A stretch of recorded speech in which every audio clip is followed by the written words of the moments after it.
भू संपर्क आप समझ गए। इसमें क्या एक चालक बना लिया गया है, कुचालक क्षेत्र पृष्ठ में रखा और ये एक कुचालक क्षेत्र में रखा है।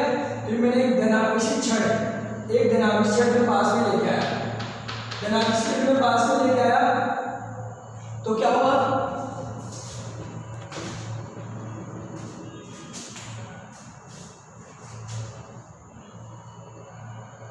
धनावेशित में पास में लेके आऊंगा तो उससे क्या होगा, इसमें जो भी मुक्त इलेक्ट्रॉन है वो इस सतह की ओर आकर्षित हो जाएंगे और जैसे सतह की ओर आकर्षित होंगे तो क्या हो जाएगा, ये इधर वाला पोर्शन इधर वाला भाग क्या हो जाएगा, धनावेशित हो जाएगा। क्योंकि ये तो आपको पता है ये अनावेशित है, ये चालक बोला अनावेशित और उदासीन है, उसका मतलब इसमें जितना धनावेश है उतना ही ऋणावेश है और वो एक समान रूप से पूरे फैला हुआ है। इसलिए हर जगह जितना धनावेश मिलेगा उतना ही ऋणावेश, तो इसलिए उदासीन होता है। लेकिन जैसे मैं धनावेशित छड़ इसके पास में लेके आऊंगा तो इसमें जो मुक्त इलेक्ट्रॉन है इसकी ओर आ जाएगा। तो ये वाला जिस छड़ के पास वाली सतह चालक बोले कि छड़ के पास वाली सतह ऋणावेश हो जाएगी और दूर वाली सतह धनावेश हो जाएगी। फिर अपन क्या करेंगे कि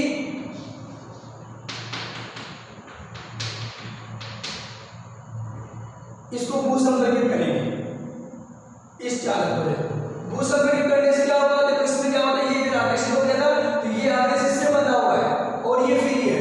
जैसे मैं भू को संपर्कित करूंगा तो ये वाला आवेश क्या होगा, पृथ्वी में चला जाएगा। कैसे चला जाएगा मैं बताया था आपको, या तो ऐसे वाला धनावेश चला गया और ये उदासीन हो गया, या पूरा रूप से समझना तो चलता तो इलेक्ट्रॉन ही है, धनावेश तो गति करता नहीं है, तो पृथ्वी से इलेक्ट्रॉन चलकर इसमें आ जाएंगे और जो इलेक्ट्रॉन इधर गए थे वो इलेक्ट्रॉन आते ही क्या हो जाएगा, वापस से उदासीन हो जाएगा। ठीक है, बाकी अपन बोल के ये चलते हैं कि धनावेश इधर से इधर आ गया, धनावेश इधर से इधर पृथ्वी में चला गया और ये इससे बंधा हुआ है तो ये यही रहेगा, अभी भी इसके संपर्क में नहीं है, बस पास में रखी हुई है। तो जैसे अपन भू संपर्क देंगे ये ऐसा हो जाएगा, आवेश इसमें पास में आया था, यहाँ पर मैंने इसको क्या किया, भू संपर्कित किया। भू संपर्कित करने से क्या होगा कि ये वाला आवेश यह वाला पोर्शन उदासीन हो जाएगा। अभी ये यही करेगा, यही बता देगा, फैलेगा नहीं क्योंकि इसको आकर्षित कर रहा है। अब देखो जैसे ये धनावेश वाला उदासीन हो गया तो क्या हुआ, और फिर मैं इसको भू संपर्क से हटा दिया तो ये जो ऋणावेश है वो इधर से अतिरिक्त आवेश हो गया। क्यों हो गया, क्योंकि पहले ही इलेक्ट्रॉन चले गए थे, इलेक्ट्रॉन कमी हो गई थी और भू संपर्क करने से इलेक्ट्रॉन आ गए तो ये डिस्ट्रॉय हो गए ना, तो ये अतिरिक्त इलेक्ट्रॉन हो गए। तो अब आपको पता है कि जो अतिरिक्त इलेक्ट्रॉन अतिरिक्त आवेश होता है चालक के पास में वो क्या होता है, प्रतिकर्षण की वजह से पूरी सतह पर फिर एक समान रूप से फैल जाता है। देखिए अभी मैं इसके पास में बंधा हुआ है, जैसे मैं इसको हटाऊंगा इससे दूर करूंगा तो ये अलग है, इस पर पूर्ण रूप से फैल जाएगा, ऐसा होता है।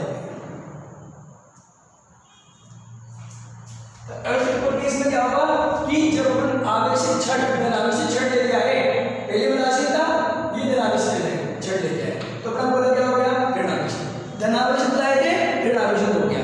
तो प्रेरण द्वारा आवेशन में क्या होता है कि वस्तु है जो विपरीत प्रकृति से आवेशित होती है, और चालन द्वारा आवेशन में क्या होता है, अपन ने क्या कहा, धनावेशित गोला लाए थे, दूसरे गोले को संपर्क में लाया और वो प्रतिकर्षण से आवेश दूसरे में प्रवेश कर गया, सेम प्रकृति से आवेश होगा, समान प्रकृति से आवेश।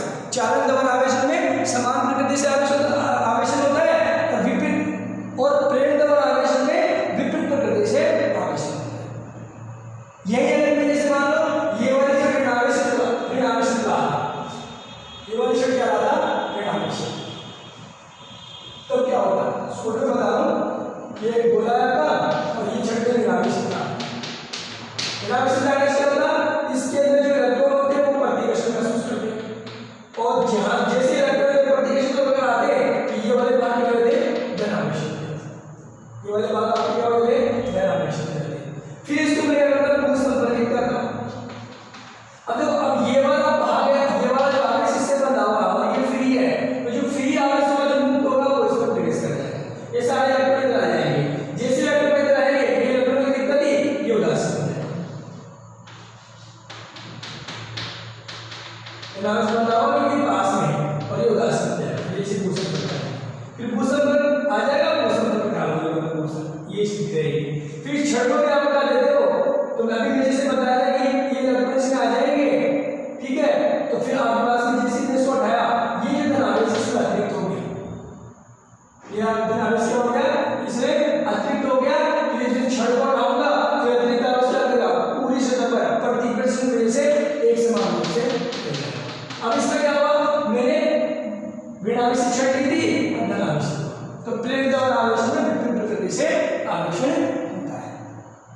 इसको डेफिनेशन में लिखना है तो अपन लिख सकते हैं कि जब एक आवेशित वस्तु दूसरी अनावेशित वस्तु को बिना स्पर्श किए, जब एक आवेशित वस्तु दूसरी अनावेशित वस्तु को बिना स्पर्श किए विपरीत प्रकृति से आवेशित करती है, तो इसे प्रेरण द्वारा आवेशित कहते हैं। या आप ऐसा कह सकते हो, जब एक आवेशित वस्तु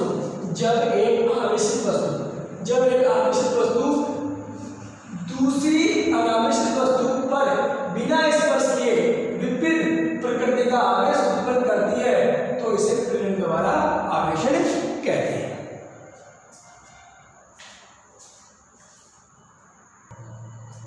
ये प्रेरण द्वारा आवेशन हो गया, प्रेरण द्वारा आवेशन हो गया। इसी में अपन अभी तो क्या कहते हैं, एक चालक गोले को प्रेरण द्वारा आवेशित किए थे, एक गोला लेंगे और उस पर छड़ डालकर उसको आवेशित करें।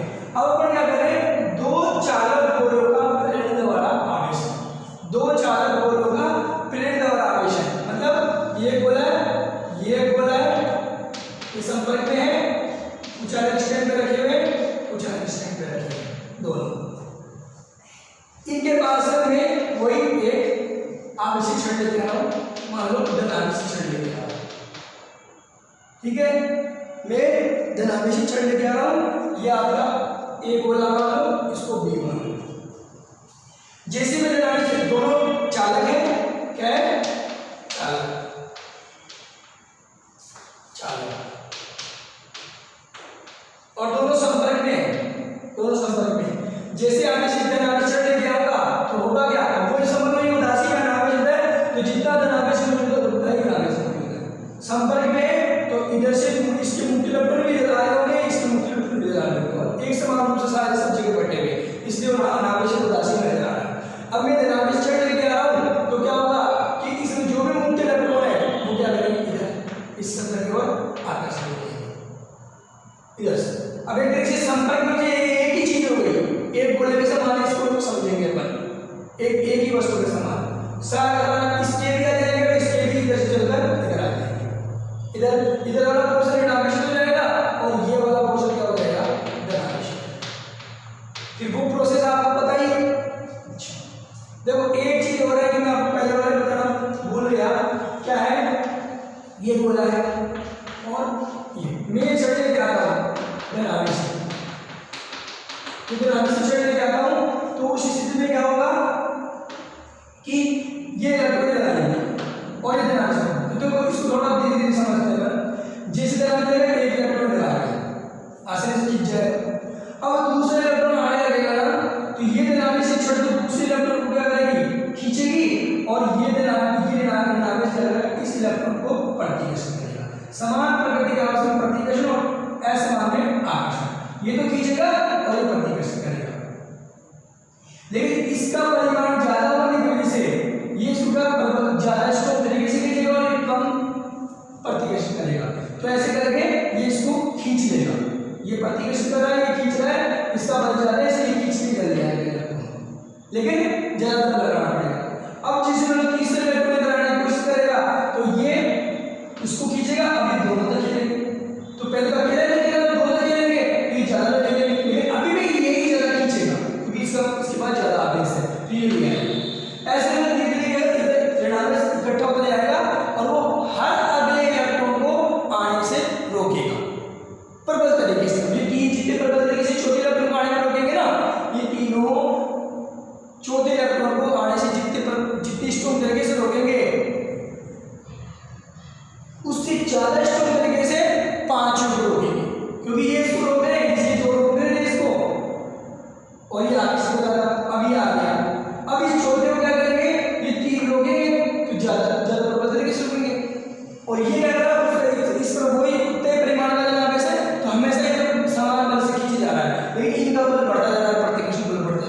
तो एक स्थिति ऐसी आएगी कि ऋण आवेश आ गया और ये इनका प्रतिकर्षण इस पर, इनका प्रतिकर्षण और इस इलेक्ट्रॉन पर इनका आकर्षण समान हो जाएगा, तो इलेक्ट्रॉन जाना बंद हो जाएगा।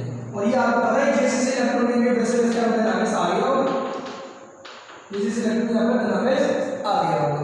तो एक ही चीज ये जाएगी यहाँ पर ऋण आवेश अगले आने वाले इलेक्ट्रॉन पर जो प्रतिकर्षण बल लगाएगा उतना ही ये आकर्षण बल लगा पाता है, तो फिर इलेक्ट्रॉन आगे बढ़ जाएंगे। उस स्थिति पर ये जितना ऋण आवेश होगा उतना ही होगा, उससे ज्यादा नहीं होगा। उसके बाद उधर इलेक्ट्रॉन बहना बंद हो जाएगी। ये स्थिति आपको समझनी। ऐसा ही यहाँ इसको मैं लेके आया, इलेक्ट्रॉन को ये खींचेगा, फिलहाल इलेक्ट्रॉन आने से ये रोकेंगे, ये खींचेगा, लेकिन शुरुआत में इसका आकर्षण बल ज्यादा होता है और ये वाला कम होता है, तो ये इलेक्ट्रॉन आगे जाते हैं। फिर एक टाइम ऐसा आएगा कि अब इन इलेक्ट्रॉनों का आने वाले इलेक्ट्रॉनों पर प्रतिकर्षण बल और इस धन आवेशित क्षण का उन पर आकर्षण बल परिमाण में बराबर हो गए, इसलिए वो आना बंद कर देंगे। तो ऐसे करके ये धन आवेशित हो गया और ये वाला पोर्शन धन आवेशित हो गया। इसके बाद क्या करेंगे, इन दोनों गोलों को क्या कर देंगे, प्रतिष्ठित कर देंगे।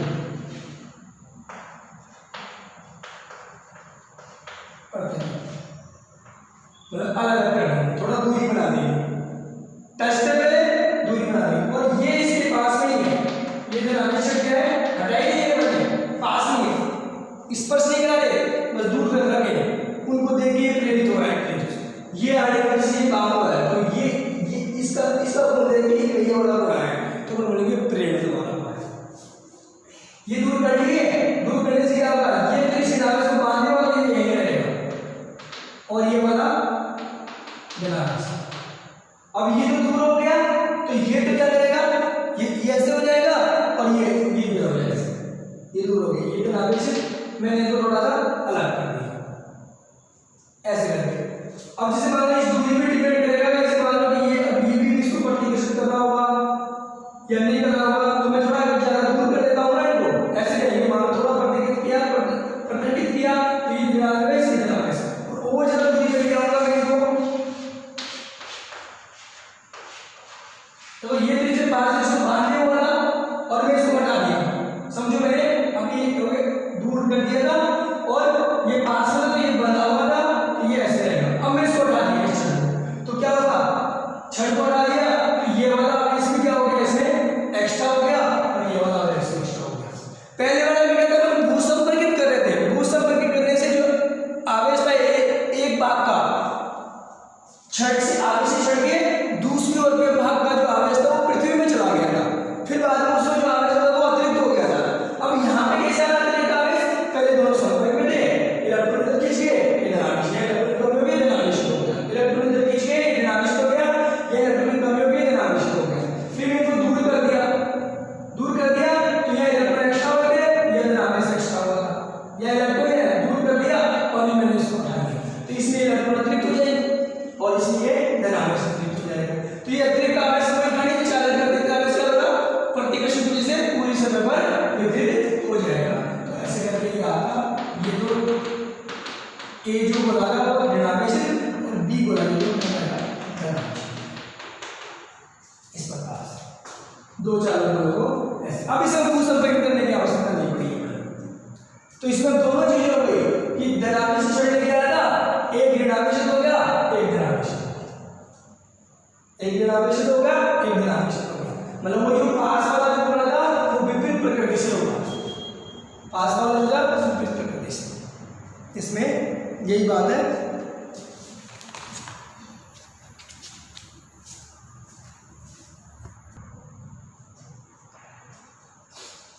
प्रेरणा वाला आवेश हो गया। अब बड़ा नेक्स्ट है एक आप जैसे अपन पढ़ते हैं कि कंघी को सूखे बालों में रगड़ते हैं और फिर वो कागज के टुकड़ों को आकर्षित कर लेता है। तो देखो कंघी को आप सूखे बालों से रगड़ोगे तो घर्षण द्वारा कंघा आकर्षित हो जाएगा और जो कागज में छोटे छोटे टुकड़े हैं या थर्मोकोल की जो छोटी छोटी बोल्स आती है वो क्या होती है, अनाकर्षित होती है। तो इसी स्थिति में क्या हो रहा है कि आकर्षित वस्तु अनाकर्षित वस्तु को आकर्षित कर रही है, कंगे को मिले, क्योंकि कुचालक है प्लास्टिक का कंगा, उसको आप सूखे भागों में करते हो तो घर्षण का आपको आवश्यक हो जाता है, फिर उसको बड़े कागज के छोटे छोटे टुकड़ों के पास लेके आते हैं, तो कागज के छोटे टुकड़ों को आकर्षित करने लग जाती है। ये आपका कंगा है और ये आवेशित है, ये कंगा है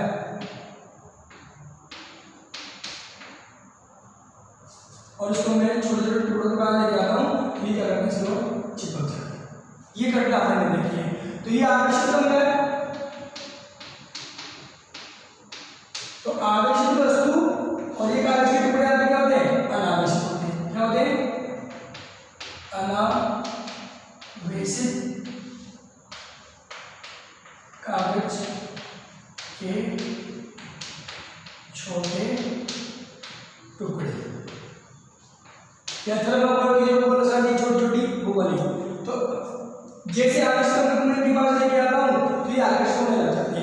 तो इसका मतलब क्या हो गया कि आवेशित वस्तु अनावेशित वस्तु को आकर्षित करती है। वही बढ़े, एक आवेशित वस्तु वो धनावेशित से ऋणावेशित हो सकती है, एक आवेशित वस्तु से अनावेशित वस्तु का आकर्षण वो कैसे होता है, वो तो क्या होता है कि ये आपकी जैसे मान लो ये आवेशित वस्तु है और ये आपका अनावेशित है। तो अभी आप जो कि वही कहानी है, जैसे मैं इसको पास में लेके आऊंगा तो ये धनावेशित इलेक्ट्रॉन इधर आ जाएगी और इधर वाला पोर्शन क्या हो जाएगा, धनावेशित। ठीक है, इधर वाला पोर्शन धनावेशित इलेक्ट्रॉन। तो जैसे भी थोड़ा दूर रखा है इसको वैसे लाए, तो ये इसको क्या करें, आकर्षण द्वारा प्रेरण द्वारा जैसे धनावेशित वस्तु उसके पास में लेके आए उदासीन वस्तु के पास में, तो ये प्रेरण द्वारा इसकी तरफ जो सतह है उसको विपरीत प्रकृति से आकर्षित कर देगा और दूर वाले को समान प्रकृति से आकर्षित कर देगा। थोड़ा पास में रखिए तो ऐसा हो जाएगा। फिर जैसे मैं इसको टच कर दूंगा या पास में रहूंगा, टच करूंगा प्लेट में आकर्षण महसूस होगा, या मैं इसको यहाँ पर पकड़ रखा हूँ, अब ये आकर्षण आकर्षित कर रहा है, ये लग रहा है आकर्षित कर रहा है, ये सतह क्या होगी, इसके पास में सतह ऋणावेशित धनावेशित, तो विपरीत प्रकृति के आवेशों के मध्य आकर्षण होगा, इनके मध्य आकर्षण होगा और इनके और के मध्य क्या होगा, प्रतिकर्षण होगा। इनके के मध्य क्या होगा, प्रतिकर्षण, और इनके और के मध्य क्या होगा, आकर्षण। अब ये प्रतिकर्षण आकर्षण दूरी पे भी निर्भर करता है। अगर दूरी ज्यादा है, जैसे पास में है दो आवेशित वस्तु है, तो इनमें आकर्षण होगा तो वो पास में ज्यादा होगा और दूर होगा तो आकर्षण कम हो जाएगा। दूरी बढ़ते ही वो जो खिंचाव वो बल है कम हो जाता है। तो हो रहा क्या है कि ये धनावेशित, ये ऋणावेशित, ठीक, ये धनावेशित इनमें आकर्षण और इनमें प्रतिकर्षण, इनकी दूरी कम है, ये वाली दूरी क्या है, कम है, दूरी कम, और ये वाली दूरी क्या है, इनकी दूरी है, दूरी ज्यादा, ये वाली दूरी कम है और ये दूरी ज्यादा है। ये दूरी कम होने से आकर्षण ज्यादा होगा और दूरी ज्यादा होने से प्रतिकर्षण कम होगा। तो इस वजह से ये इनमें आकर्षण महसूस होता है। अब ये वस्तु अगर हल्की है तो इसकी ओर खींच के चिपक जाएगी, ये टूट के इस कंगे की चिपक जाएगी। कंगे को रगड़ दे आवेशित होता है, आवेशित होने की वजह से पास में लगे प्रेरण द्वारा ये वाला सतह विपरीत प्रकृति से आवेशित हो जाएगा और ये वाला समान प्रकृति से आवेशित होगा। इनके मध्य आकर्षण है, ये कम दूरी कम होने से आकर्षण ज्यादा होगा और ये दूरी ज्यादा होने से प्रतिकर्षण कम होगा। तो इस वजह से ये हल्की होने से आकर्षित हो जाएगी। अब दूसरी बात ये बोल रहा है कि ये द्रव्यमान है, द्रव्यमान पर ही आकर्षित होगा, तो द्रव्यमान है तो उस पर एक गुरुत्वाकर्षण बल भी लग रहा है, इसलिए बोला जाता है कि हल्की होगी तो इसको खींच लेगा। और कुछ जैसे पत्थर हो गया वगैरह, तुम बोले कि हल्के कागज के टुकड़ों को आकर्षित करता है। अभी मैं ये इस चौक के टुकड़े के बाद चौक को नहीं करेगा तो ये भारी है, इस गुरुत्वाकर्षण बल भी लग रहा है और ये वाला बल भी विपरीत आवेशों के मध्य, इसको बोलते हैं स्थिर विद्युत बल। क्या बोलते हैं, स्थिर विद्युत बल, electrostatic force, electrostatic force, electrostatic force, आवेशों के मध्य जो बल लगता है उसको बोलते हैं स्थिर विद्युत बल। तो स्थिर विद्युत बल और इस वस्तु पर स्थिर बल मिलेगा, आकर्षण वाला प्रभाव है तो आकर्षण बल लग गया, और गुरुत्वाकर्षण बल पृथ्वी की ओर नीचे भी लग रहा है। तो ये हल्की होगी तो गुरुत्वाकर्षण बल कम रहेगा और ये ज्यादा से खींच जाएगा। भारी वस्तु में गुरुत्वाकर्षण ज्यादा हो जाता है और इस पर जो आवेश का उतना ज्यादा नहीं होता तो स्थिर विद्युत बल कम हो जाता है। इनको भी खींच सकते हैं लेकिन स्थिर विद्युत बल की मात्रा मतलब आवेश बहुत ज्यादा मात्रा में उत्पन्न करना पड़ेगा तभी इसको खींच लेंगे।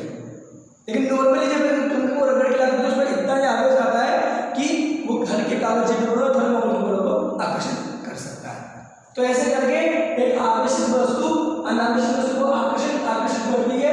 उसका कार्य क्या है? जब आवेशित वस्तु को अनावेशित वस्तु के पास में लाते हैं तो आवेशित वस्तु के पास वाली सतह विपरीत प्रकृति से आवेशित होती है और दूर वाली सतह समान प्रकृति से आवेशित होती है। पास वाली सतह और इस आवेशित वस्तु के मध्य दूरी कम होगी और दूर वाले के मध्य दूरी ज्यादा होगी। इस वजह से ये आकर्षण बल ज्यादा होगा, प्रतिकर्षण बल कम होगा और ये हल्की होने से आकर्षित हो जाती है। ये इसकी कार्य ये हो गया। दूसरी बात नेक्स्ट चीज क्या है कि जो बड़ी आवेशन बढ़ रहे हैं उससे कुछ बातें महत्वपूर्ण बातें जुड़ी हुई है। महत्वपूर्ण बातें क्या जुड़ी हुई? देखो, किसी भी वस्तु को आवेशन जब अपन करते हैं तो आवेशन के लिए केवल इलेक्ट्रॉन जिम्मेदार है, धन आवेश जिम्मेदार नहीं है। केवल इलेक्ट्रॉन मतलब प्रोटॉन जिम्मेदार नहीं है, धन आवेश। तुम बोलोगे कि धन आवेश है तो इलेक्ट्रॉन दे दिए इसलिए धन आवेश हो गई, नहीं सॉरी, कि कोई वस्तु ऋण आवेश है तो इसको इलेक्ट्रॉन दिया गया इसलिए ऋण आवेश हो गई। कोई वस्तु धन आवेश है तो इसमें उसको प्रोटॉन दिए गए। ध्यान रखना, प्रोटॉन कभी भी नहीं दे पाएंगे क्योंकि प्रोटॉन होते हैं नाभिक में और प्रबल बल से बंधे होते हैं। उनको एक से निकालकर दूसरे में देना पॉसिबल नहीं है। एक परमाणु से निकालकर दूसरी वस्तु के परमाणु में देना ये चीज पॉसिबल नहीं है। आसान क्या है? और प्रोटॉन भारी भी होता है, इलेक्ट्रॉन काफी हल्का होता है। इलेक्ट्रॉन प्रोटॉन से काफी हल्का होता है, समझ में आ रही है? तो इस वजह से इलेक्ट्रॉन को निकालना एक वस्तु से दूसरी वस्तु से एक वस्तु से इलेक्ट्रॉन को निकालना ज्यादा आसान होता है। तो जब भी किसी वस्तु को अपन आवेशित करेंगे इलेक्ट्रॉन के स्थानांतरण का आवेशन के लिए इलेक्ट्रॉन उत्तरदायी है, इलेक्ट्रॉन जिम्मेदार है, प्रोटॉन नहीं है। अगर आप ऋण आवेशित कर रहे हो तो दूसरी वस्तु से इलेक्ट्रॉन इसमें आ गया और आप धन आवेशित कर रहे हो तो समझ इसमें से इलेक्ट्रॉन दूसरी में चला गया, ये धन आवेशित। ये वाली बात, एक बात तो ये है।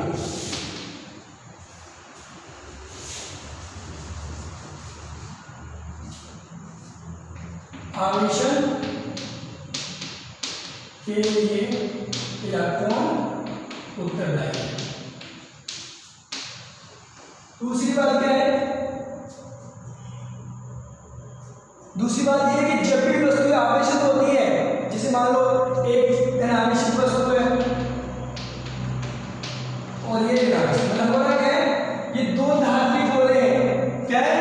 ये भी धात्विक गोला है, ये भी धात्विक गोला है। दोनों का द्रव्यमान सेम है, इसका m द्रव्यमान है, इसका भी m द्रव्यमान है और समरूप पे एक समान आकृति के हैं। सब चीज सेम है, दोनों में द्रव्यमान भी सेम है और इस पर जितना धन आवेश है उतना ही ऋण आवेश इस पर है।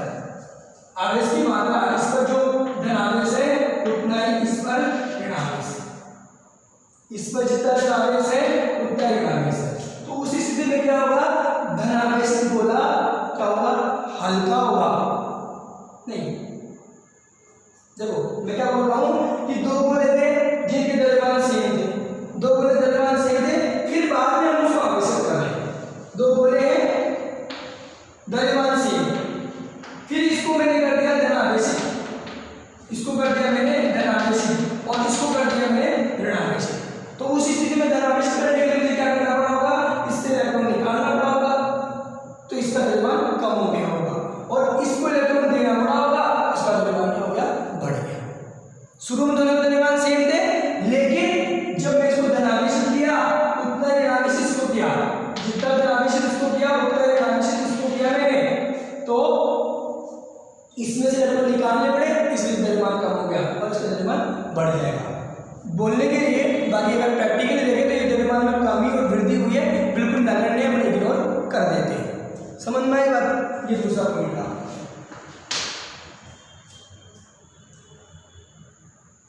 तीसरा जो ध्यान देने योग्य बात है इसमें, तीसरी बात वो क्या है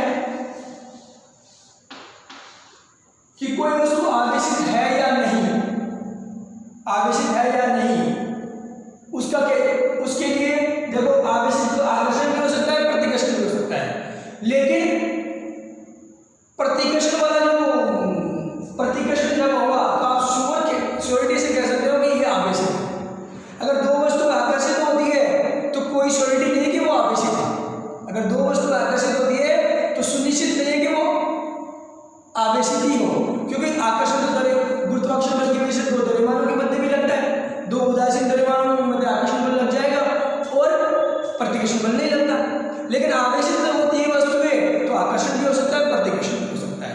इसलिए बोल रहा हूं अगर प्रतिकर्षण हुआ समान प्रकृति के, अगर दो वस्तु समान प्रकृति से आकर्षित होती तो प्रतिकर्षण होगा, तो प्रतिकर्षण होगा तो आवेशित होगी। लेकिन जो दो द्रव्यमान होता है उनमें कभी भी प्रतिकर्षण नहीं होता, दो द्रव्यमानों के मध्य हमेशा आकर्षण ही होता है, दो द्रव्यमानों के मध्य कभी भी प्रतिकर्षण नहीं होता। और आवेशित वस्तुओं के मध्य आकर्षण प्रतिकर्षण दोनों होता है। तो अगर प्रतिकर्षण कहीं भी नजर आ गया ना तो समझ लेना वो आवेशित ही है, और आकर्षण नजर आ रहा है तो वो आवेशित हो भी सकती है और उदासीन भी हो सकती है। इसलिए बोला जा रहा है कि प्रतिकर्षण ही विद्युतीकरण का सही परीक्षण है। प्रतिकर्षण ही विद्युतीकरण मतलब आवेशित होने का विद्युतीकरण का सही परीक्षण है।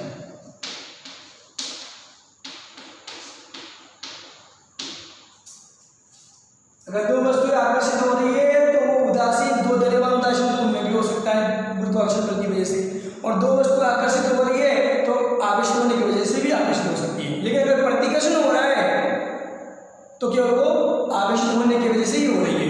तो अगर कहीं भी प्रतिकर्षण नजर आता है तो समझना वो आवेशित है, और कहीं भी आकर्षण नजर आता है तो आप सुनिश्चित नहीं कर सकते, श्योरिटी से नहीं कह सकते कि वो आवेशित है ही। इसलिए बोला गया प्रतिकर्षण विद्युतीकरण का सही परीक्षण है, विद्युतीकरण का सही परीक्षण है।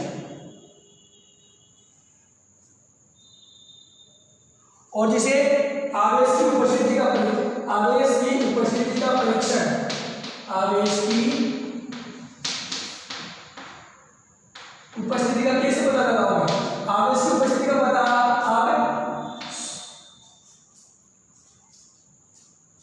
आवेश की उपस्थिति का पता स्वर्ण पत्थर विद्युत दर्शी से लगा सकते हो। किसे लगा सकते हो? स्वर्ण पत्थर विद्युत दर्शी। और भी होते हैं इलेक्ट्रोमीटर, इलेक्ट्रोमीटर का वोल्टमीटर होता है, प्रक्षेप धारा मापी होता है, ये सभी यंत्र हैं इसको पता करने के।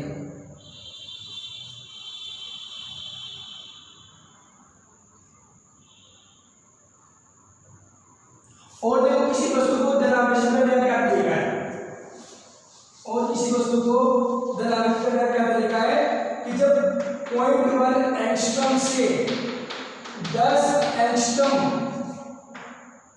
तरंग दे देते, जब 0.1 एंगस्ट्रॉम से 10 एंगस्ट्रॉम तरंग दे दे प्रकाश की एक्स किरणें, तरंग दे दे प्रकाश की एक्स किरणें किसी धातु की सतह पर आपतित होती है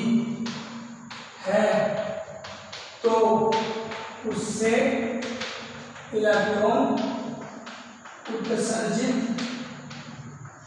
हो जाते हैं। अब 0.1 एंगस्ट्रॉम से 10 एंगस्ट्रॉम तरंग दे दे प्रकाश की एक्स किरणें किसी धातु की सतह पर आपतित होती है तो उससे इलेक्ट्रॉन उत्सर्जित हो जाते हैं। इस इलेक्ट्रॉन उत्सर्जित हो जाएंगे तो फिर वो धातु की सतह क्या हो जाएगी? धनावेशित हो जाएगी। तो ऐसे करके किसी धातु की सतह पर धनावेशित करने के लिए, धात्विक पृष्ठ को धनावेशित करने के लिए उस पर 0.1 एंगस्ट्रॉम से 10 एंगस्ट्रॉम की तरंग दे दे प्रकाश की एक्स किरणें आपतित कर देंगे। अब कोई धातु की सतह पर 0.1 एंगस्ट्रॉम की तरंग देने वाली एक्स किरणें से निकल जाएगा, कोई 10 एंगस्ट्रॉम की तरंग देने वाली किरणें आपतित होगा तब निकलेगा। वो धातु की अलग अलग धातुओं पर अलग अलग निर्भर करेगा। बाकी इस रेंज वाली तरंग देने वाली प्रकाश की इस रेंज की 0.1 एंगस्ट्रॉम से तो उससे इलेक्ट्रॉन उत्सर्जित हो जाता है। इस प्रकार वो धातु की तरह धनावेशित की जा सकती है। ये आपका आवेशन का टॉपिक हो गया।